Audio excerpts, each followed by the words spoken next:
하나님 말씀은 신약의 마태복음 10장입니다. 마태복음 10장 16절부터 23절까지의 말씀을 같이 찾겠습니다.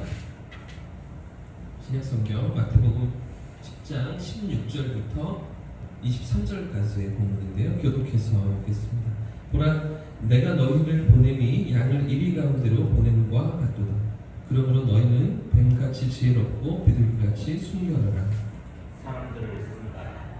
그들이 너희를 공회에 넘겨주고 그들의 땅에서 채찍질을 하리라. 또 너희가 나로 말미암아 총독들과 임금들 앞에 끌려가리니 이는 그들과 이방인들에게 증거가 되게 하려 하시니라. 너희를 넘겨줄 때에 어떻게 또는 무엇을 말할까 염려하지 말라.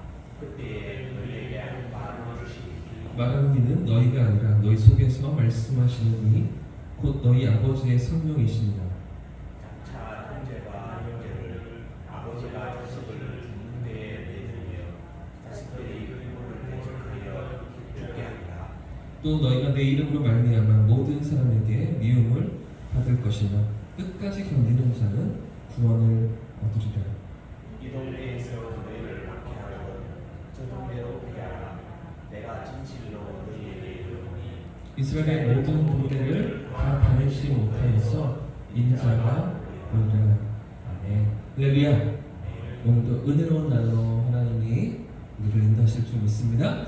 우리는 계속해서 예수님께서 제자들을 보내시는 그런 장면을 확인하고 있죠. 지금 예수님께서 12 제자를 부르실 뿐만 아니라 세상 가운데 내보내시기도 하시는 그런 장면들을 보게 되는데, 근데 그냥 보내시는 것이 아니라 많은 말씀들을 하시면서 많은 가르침들을 주시면서 그들을 내보내고 계시는 것을 우리가 이번 주간에 계속해서 오늘 금요일까지 살피고 있습니다. 오늘 대목도 그런 가운데 이제 마지막 장면인데요. 어제 우리가 살펴본 것처럼 예수님께서 제자들을 보내실 때 세상이 그렇게 호의적이거나 환영하는 것만은 아니기 때문이었습니다. 그렇죠? 그들을 적대시하고 불쾌해하고 그 증거하는 복음을 들으려 하지 않는 사람들이 분명히 있기 때문에 이런 것들을 다 아시면서도 예수님은 그들을 보내셔야 했기 때문에 이런 당부의 말씀들을 하고 계시는데요. 자, 오늘 이어지는 본문에 예수님은 이렇게 그들을 보내시면서, 제자들을 보내시면서 예수님의 마음이 어떠하신가, 예수님의 심정이 어떠하신가를 오늘 본문에 드러내고 계십니다. 이런 제자들을 보내시는 주님의 마음이 무엇입니까? 16절 말씀을 다시 한번 보십시오. 16절 같이 읽어보겠습니다. 시작. 보라, 내가 너희를 보내니 양을 이리 가운데로 보냄과 같도다. 그러므로 너희는 뱀같이 지혜롭고 비둘기같이 순결하라. 지금 예수님의 심정이 무엇입니까? 마치 늑대가 이리가 드글거리는 그런 수굴에 양을 밀어넣는 것과 같은 그런 예수님의 걱정과 염려이시죠. 그런 위험천만한 상황이라고 예수님 느끼시는 것입니다. 이런 핍박과 환난이 기다리고 있으면 우리 주님 다 알고 계셨던 것인데요. 그렇기 때문에 이런 제자들에게 당부하시는 주님의 말씀이 이어집니다. 17절과 18절 말씀 보십시오. 제가 읽겠습니다. 사람들을 삼가라. 그들이 너희를 공회에 넘겨주겠고 그들의 회당에서 채찍질하리라.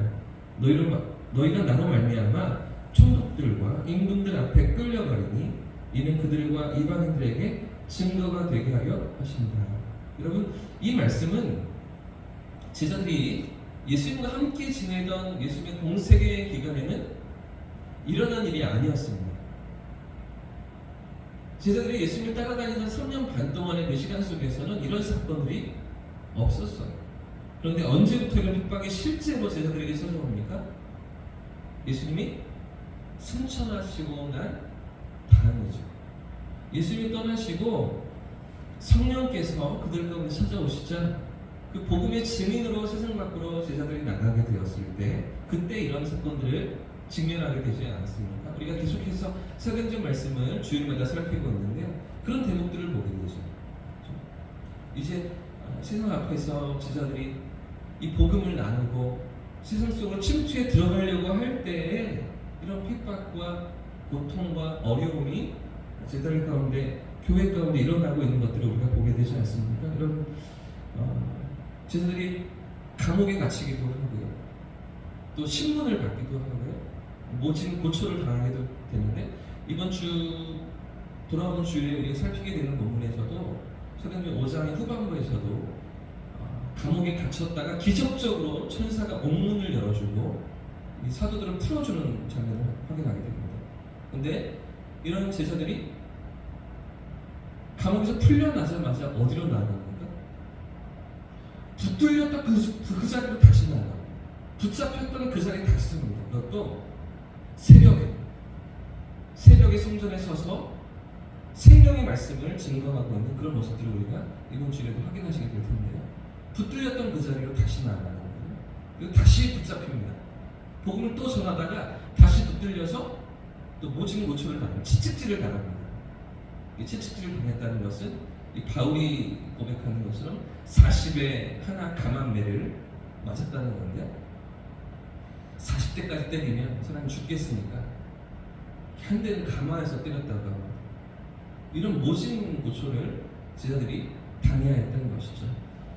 이렇게 감옥에 갇히고 고난을 받는 것만 아니라 우리가 계속해서 사도행전 7장으로 넘어가면 스데반 집사님이 순교당하는 장면도 이제 기록되지 않습니다.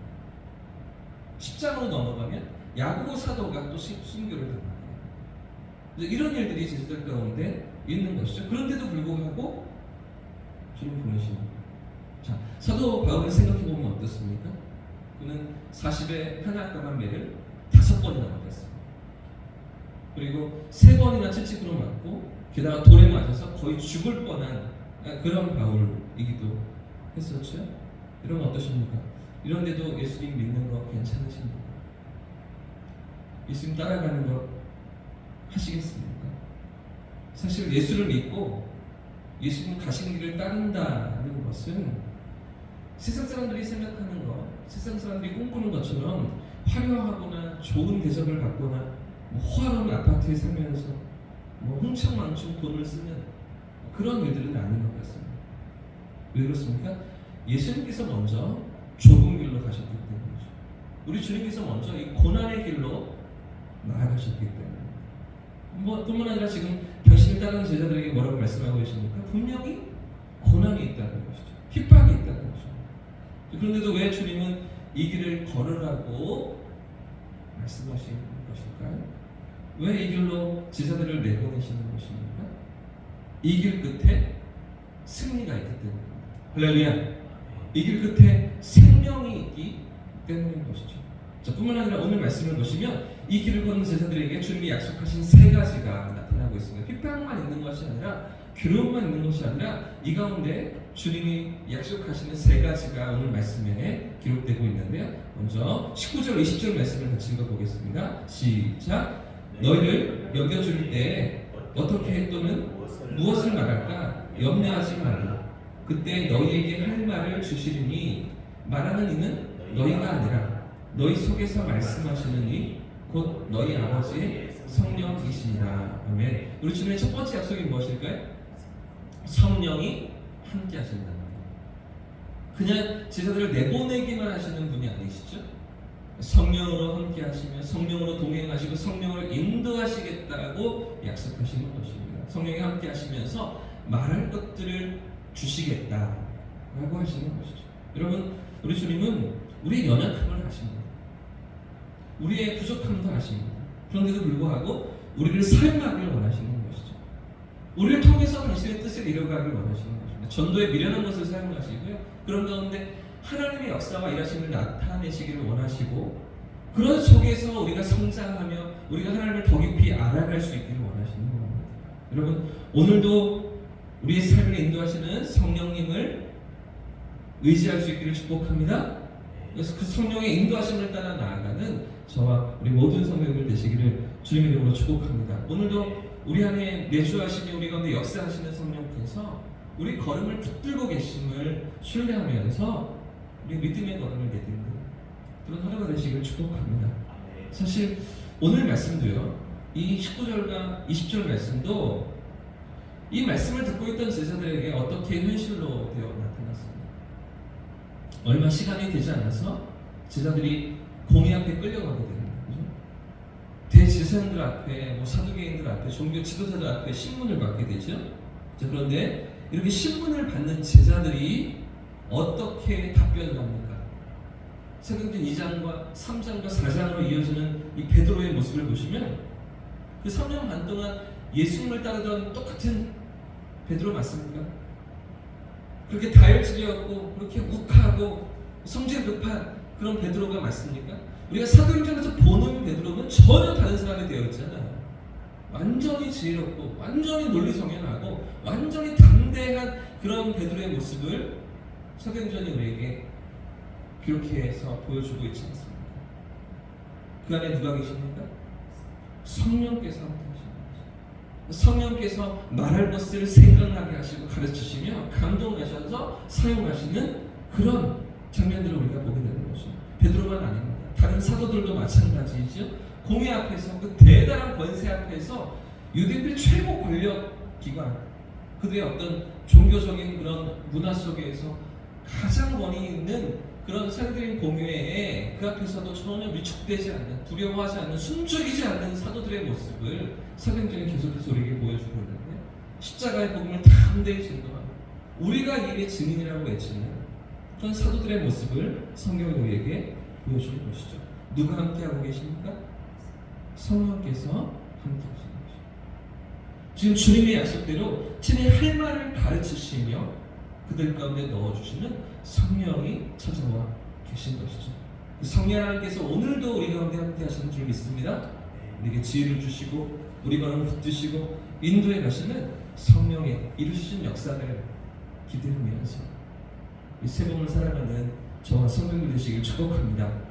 두 번째는요, 예수님께서 제자들을 내보내시면서 그들에게 주시는 두 번째 약속은 21절과 22절 말씀이요. 21절과 22절 말씀을 같이 읽어보겠습니다. 시작. 장차 형제가 형제를, 아버지가 자식을 죽는 데에 내어주며 자식들이 부모를 배척하여 죽게 하리라.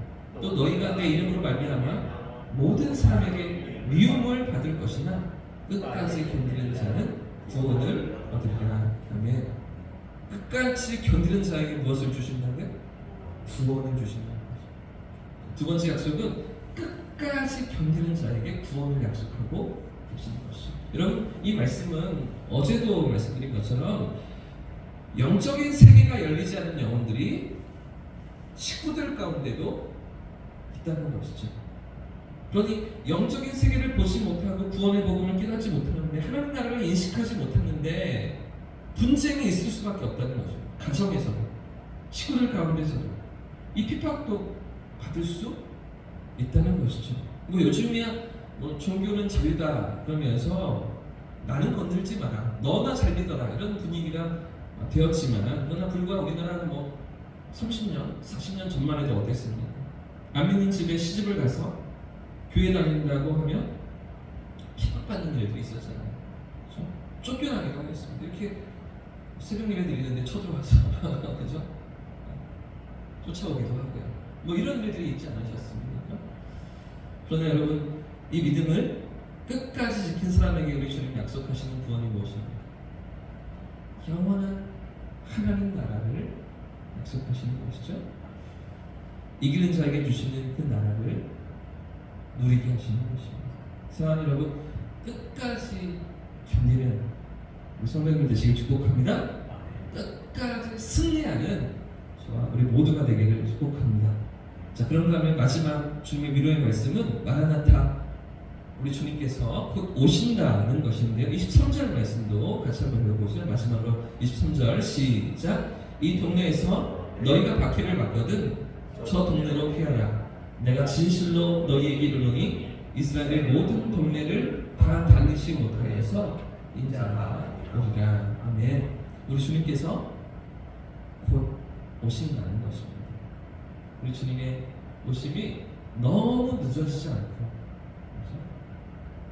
하나님의 때가 되어서 곧 오신다는 약속인 것입니다. 사랑하는 여러분, 오늘도 이 약속을 붙들고 살아가는 성도님들 되시길 축복합니다. 성령께서 함께 하시고 끝까지 견디는 자에게 주시는 하나님 나라를 바라보는 것은 또 너무 늦어지지 않으십니다. 다시 오시는 것입니다. 우리가 생각할 때는 지금이다, 지금이어야 한다 라고 생각하지만 조금 더 늦어지시는 것 같고 기다리시는 것 같지만 너무 늦어지지 않으시고 우리에게 가장 필요한 그때 찾아와 주시고 만나 주시는 그런 하나님을 바라보면서 오늘을 생각하고 또 나에게 맡기신 삶의 자리를 감당하는 저와 우리 성도님 되시기를 주님의 이름으로 축복합니다. 이렇게 찬양하고 기도하겠습니다.